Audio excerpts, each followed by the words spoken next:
Good morning, everyone. How are you doing? We've still got this heat wave with us. It's been with us for, I think this is the third heat wave now. Certainly it was hot all last week, and it's going to be hot all weekend. So I thought it'd be a great day great morning, great day, same thing, to get another video out. So what I've decided to do is to kind of make a video about something slightly different. I've been thinking about this for the last week. My channel is primarily about digital marketing and various forms of tech, which kind of integrate into the tech stack and marketing, in some cases travel, because that's like another interest, but it's primarily around marketing. It's not a business, so the YouTube channel is not a business. By that I mean I don't rely on it for revenue. It's more of a hobby, but also it does, in fairness, kind of tie into the sector that I work in, or I'm most experienced in. I've been doing it for years. So what I'm trying to do with my YouTube channel is I'm trying to kind of create some videos which are kind of veer off on a slightly different path, because I'm well aware that not everyone wants to hear about digital marketing. The vast majority of subscribers are interested in that, but also I have to remember there's a lot of non-subscribers who also look at the content. Now ultimately I know that people from all walks of life, they've got different interests, and I want to just try and pivot the channel slightly and make some videos around slightly different topics, not necessarily marketing, but just to kind of jumble things around a bit. Because if you think of a TV station, all the channels aren't about nature or about travel. We have a variety of programs now. I'm not comparing my channel to a TV station, but for want of a good analogy, that's kind of where I want to take things. I want to try to just mix things up a bit, and not I don't like the word bore people to death, but I don't want everything to be about marketing. That is the crux of what the channel is about: marketing and tech, and some travel videos. But I want to discuss some other topics as well. So we're going to get into that, and today I've chosen the interesting topic, which can kind of be a a 2-in-1 or 3-in-1 topic of what's going on with the UK economy. Why is it so hard for the government in the UK to get growth in the economy, and why is it so hard for job seekers to find jobs and for employers to find staff? Because I don't think it's all one way. Employers are having a problem finding the right staff. Many reasons we're going to get into: skill shortages, migration problems and stuff. So we're going to get into that. Hopefully it'll be a bit interesting, something a bit different from what I normally do, but that's the whole idea of making the video, to be honest. So let's get into it. Okay, so I've got my Saturday morning coffee here. No morning will be the same without it. Let's dive into it by starting off with the employers side of things. From a position of hiring somebody for a vacancy, putting up an ad and stuff. Now, one thing that's massively going on, I think it's a bit ridiculous, is there's this massive increase in so-called voluntary positions. Everyone's trying it on because they're short of money. You see, the country's short of money. You must see it in the news. People are being more careful about what they spend and if they spend it at all, and the same goes for employers' budgets. So we're trying to get stuff done for nothing, basically. Now I'm not saying they are not good businesses or not good causes if they are a charity, but ultimately there's a huge uptick, especially on Indeed, of employers, organisations, charities trying to get stuff done for free. Now everyone's got bills to pay, right? Yourselves, myself included, and it's just not viable to have somebody working for 20 hours a week, 40 hours a week for nothing, unless they genuinely have a passion and genuinely want to offer their services for free. I don't think it's viable. So we're seeing a big uptick in that, and obviously it's no surprise, not many people are applying for those kinds of roles, and it's no surprise why. Also, employers are having a bit of an issue with certain job sectors types, actually recruiting that expertise, because they can't get the expertise, you see. or my definition of that is maybe the expertise they're looking for is outside of their budget. If it's a skilled role and they're paying, sort of, 24 grand, which is the minimum wage, full-time, 40 hours a week, they might struggle to get that expertise. So there's a bit of that going on as well. Another thing that's kind of going on is, employers are advertising stuff with I don't quite agree with it. It's like a massive range in the salary. So, for example, if they know they're going to recruit for a role that's paying, let's say, 24 grand, or maybe 25, let's be generous. What they'll do is they'll advertise it at 25 to 35 when they know full well but we've got no intention of paying more than 25, which I think is wrong. So it's almost like putting the bait out there just to try and get the applications in. As I touched on a minute ago, they can't get the app. If they were dead honest and said, we're paying 24 grand, 40 hours a week, not many people will apply for it, if any. Certainly the applications would be less. So what we're doing is we're putting out applications, job adverts, saying we're paying from 25 to 35 or 25 to 38. It's like clickbait, just to get people to apply. And then once they get the people in for the interview, they then say, well, it's 24 grand. It's the minimum wage. No, I don't quite agree with that. It seems wrong. Look, everything's a mess. You will need to be aware of that. It's multifaceted, guys. It's not just a problem with like the employers and them being able to hire the right skills. There's a problem with skills in the workplace. We're going to get into that a bit more. I've got some stuff in front of me. But maybe there's also a problem with the culture. I've been to different countries and, lived in different countries and stuff. And, the ethos there is, people will go out to work and they'll do any job to, bring food home to put on the table, support the family, that kind of thing. And people aren't too, of course everyone's got dreams and aspirations, but people aren't too held back by what kind of job they'll do, whereas in Western countries, specifically the UK, people have got very fixated ideas about, what they think they should be or what they think they're entitled to, whether they're going to be, get into the film industry or be a social media star or a pop star. Now these might be extreme examples, but you can get my point. People have got a very fixated example about, what they think they could potentially do or what they definitely won't do. So it's a bit crazy. The whole system's broken. I'm sure many people would agree with that. Not so long ago, the Labour government, pledged to rule out 0-hour contracts. They're still in existence, by the way. I've still seen ads up saying 0-hour contracts. There's a lot more freelance work out there. People expecting people to work for nothing and get excited about their brand. Maybe as like a marketing manager or chief marketing officer, completely voluntary. And I think it's ridiculous because everyone's got bills to pay regardless of their situation, and I think that's a nonsense. So look, I won't rabble on. I've got some stuff in front of me, some of it I know, some of it I don't, so I'm going to be reading off the screen a bit. So part of the problem is the so-called NEETs. So that's not in education. So skill shortages and employment practices. So NEETs is not in education or training or paid employment, basically. There's loads of people in that category. So I've got some bulletin points here. So unemployment rate as of April 2025. The UK government rates unemployment rate stands at 4.6%, the highest since August 2021. So it's still quite high.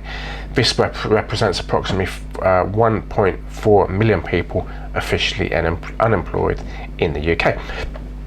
Now, the unemployment rate is 75.1%, with 34.01 million people employed. What's important to remember is that within that figure, there's a lot of part-time jobs. So people might be working 10 hours a week or 12 hours a week, or they might be on a 0-hour contract or employed in the gig economy. So it's not quite what it seems. It wouldn't be true. I don't believe it would be true to say everyone is on within that figure is on 35 grand and above, because there's a lot more part-time jobs now. So, however, it says, however, this increase in employment is the smallest so far this year, indicating a sluggish job market. You're too right. I mean, we see it in the news frequently, and what's a bit niggling is the government are always, modifying the growth forecast. So 1 month they'll say the economy has grown unexpectedly, and then the next month they'll say the economy has shrunk unexpectedly, which actually happened yesterday. So it's a nonsense, and this has been going on for months, if not years. I mean, if you look at the graphs, do a bit of research yourself, you'll see that since 2008, when we had the global, the 2008 financial crash, the actual growth rate in the UK it's never made up the ground since the 2008 financial crash, and we're still dealing with the fallout from that, with things like Brexit and the COVID pandemic that had a massive impact as well. Here we go, economic inactivity. So about 21.3%, that's quite a lot, nearly a quarter, of working age people are economically inactive, equating to roughly 11 million individuals. That's a hell of a lot, isn't it?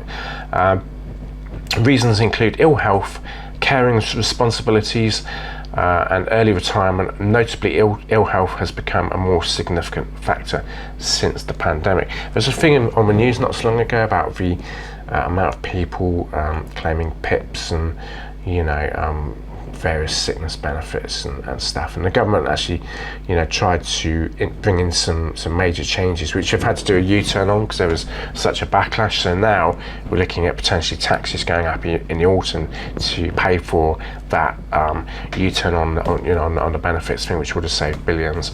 So yeah, young people not in education, employment or training. Current figures in the first quarter of 2025, 12.5% of 16 to 24 year olds, that's 923,000 young people, are NEETs. So that's not in education, employment or training. It's a difficult one because there's not much incentive for them to, if they're on, it's a big if, if they're on benefits and they're getting a housing benefit, what incentive is there for them to, take a job for like sort of, £100 a week or something with dead-end job? Do you see what I mean? So I think there's a cultural shift in this country towards a sense of entitlement, and maybe it sounds a bit harsh because everyone's situation is different, but I've been to many different, more than 25 different countries, and things are a bit different there in the way that the people are raised, their outlook, the way they're brought up, and what they're expected to do when they get a bit older. That's specifically true in the Far Eastern countries and the Middle Eastern countries. There's more responsibility on accountability and ownership, and taking responsibility for your life and your work and stuff. Whereas in the UK, it's kind of like, well, I've got my benefits. I'm not going to bother taking a job, and that kind of mentality. It certainly feels that way. And in fairness, because things are, all the prices are going up, rent, cost of food inflation, energy inflation, and all the rest of it, and things like council tax are going up, wages aren't going up. It's just two sides to it. It's not all one-sided, but it's very complicated. The things that are structural things that are going on, structural and social things that are going on in the UK economy and the UK as a whole. So it's not black and white. So gender. NEET levels have risen since 2021, driven by unemployment and economic activity, especially due to mental health issues among young people. So probably a lot of young people are in despair because, they can't get a decent job. They've been to uni, they've clocked up with debt, and now, they're faced with working in McDonald's or working part-time. So, they may turn to drugs, they get mental health problems, and all kinds of things, or gambling or whatever. So it's a mess, it's complicated. Gender differences. Economic inactivity due to ill health has dropped among young men but increased among young women, particularly linked to mental health conditions. I'm reading this off one of the AI platforms, not ChatGPT, another leading one. So look, skill shortage is a growing crisis. Scale of the shortage. Over half of UK businesses report experiencing skill shortages. Official vacancies have reached a record high of 1.2 million. Now that makes sense, because when I talk to companies about like the marketing, contracts, I do the subcontracting and stuff, they always tell me, certainly on one in two calls, video calls that is, they always tell me that, they're struggling to get the stuff, they're struggling to get the expertise in the area of where they are based, maybe it's different reasons for it. Maybe because of the rate they're paying, maybe because of the expertise they're asking for. So they're having to make compromises as well with regard to, the amount of salary that they pay, with regard to the amount of experience that they'll accept. Excuse me. It's two-sided.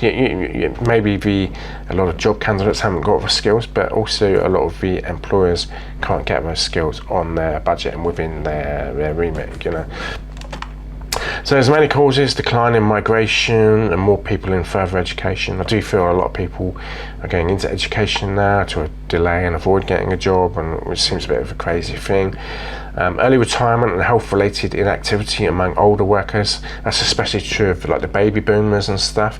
Obviously, we all know there's a health problem in this country with obesity and poor diet, and that's linked to lower incomes, and it's like a vicious circle. Mismatch between skills needed and those being trained for in education and within organisations. So, employer perspective: 80% of employers believe current graduates lack necessary work-ready skills. Yeah, I can relate to that. I kind of did a course at Plymouth Uni, a number of years ago, and a lot of the things we learned, have never kind of come in use in real life, to be honest. So the things they teach you in these curriculums, whether it's a H&D or a BA honours degree, or a PhD might be a bit different, but look, the reality is that what they teach you and the skills you actually need in real life for completely different things. And with AI, a lot of people are using AI to write articles, write content, to perform mathematical calculations and get stuff done much quicker, often without the work being involved. And that's kind of, creating a kind of dumbed down economy of people who are just solely reliant on AI instead of learning skills themselves. So, look, I've touched on the zero-hour contracts. As of May 2025, there are 1.17 million zero-hour contract workers in the UK, a 12.5% increase over the last year. This is the second highest level on record. See, that's crazy. There's no job security in a zero-hour contract. We all know that. Women account for 81% of the recent growth in zero-hour contracts. Not sure why that is. Nearly 3 in 4 people on such contracts are in severely insecure work, and 2/3 have been on these contracts for over 1 year. Yeah, once you're on it, it's difficult to get off it. If you've been on a 1 0-hour contract for a year and you're just getting like little pips of overtime, it's more difficult to go to your HR department and say you want a full-time contract on 40 grand a year. It's not going to happen. It's very unlikely to happen. So the minimum wage, that's increased a bit raised by 6.7% in 2025, but it's still low, compared to the cost of living and everything. Evidence suggests that the minimum wage increase have not led to higher unemployment even during recessions. Employers typically absorb costs through higher prices, lower profits, and increased productivity. Obviously, employers have got about a higher rate of national insurance to pay now, so that's having an impact on them, which is why we're seeing slightly more freelance jobs in the marketplace. There's a lot of dead-end jobs. Half of young Brits feel stuck in dead-end jobs, with many using only 39% of their potential. Over a quarter remain in such roles solely for income. I can relate to that 100%. It's very hard to find a job where in the UK that you're going to enjoy, that you're going to be good at, where the people share the same values and really get out on with you like a house on fire. One where you're going to excel, one where the company's growing and is in demand, one where the salary is high, one when you're on a permanent contract, one with hybrid stroke fully remote working. It's very hard to find those kinds of jobs. It's just so messed up, guys. doesn't matter what sector. I mean, I work in the marketing sector, but whatever sector you work in, you know, we're an aging population in the UK. Skills are on the decline. You know, AI is having a massive impact on all sectors. You know, we could talk about it for hours, but I just want to kind of skim through some of the things that are going on. Yeah, I mean, I will put some of this stuff in the description so you can kind of read through it and recap it, you know, in your own time. But just to recap on this, look, I mean, you know, everyone's chasing these dreams. You know, they want to have the house, the car, the money, etc., etc., etc. And you know, materialism, I guess. And you know, in part, me can understand that. But just to kind of, you know, conclude in a kind of sensible way, I personally think, you know, if you're, you know, aged, let's say 30, 40, 50 or 60, and you know, it's quite a wide age range, sorry. You know, if you're anywhere within that age range, you know, and you're you know, even from 20 upwards, you know, or 0 upwards, you know, to be polite, you know, if you're in good health, you know, if you don't have any diseases, you don't have any conditions, you can use all of your arms, legs and limbs, you're not in pain, you're not suffering, you're not on any medications, you know, if you've got a roof over your head, food on the table and a little bit of disposable income, then, you know, you're doing okay, trust me, you know, because there's lots of people in this world, you know, but, you know, they might have the title, they might have the job, but they've got other anguishes, they've got other problems, you know, whether it's, you know, a painful divorce or, you know, debt problems or, you know, repossessions of their houses or their cars for not keeping up with the payments, you know, all kinds of health problems, you know, operations, you name it.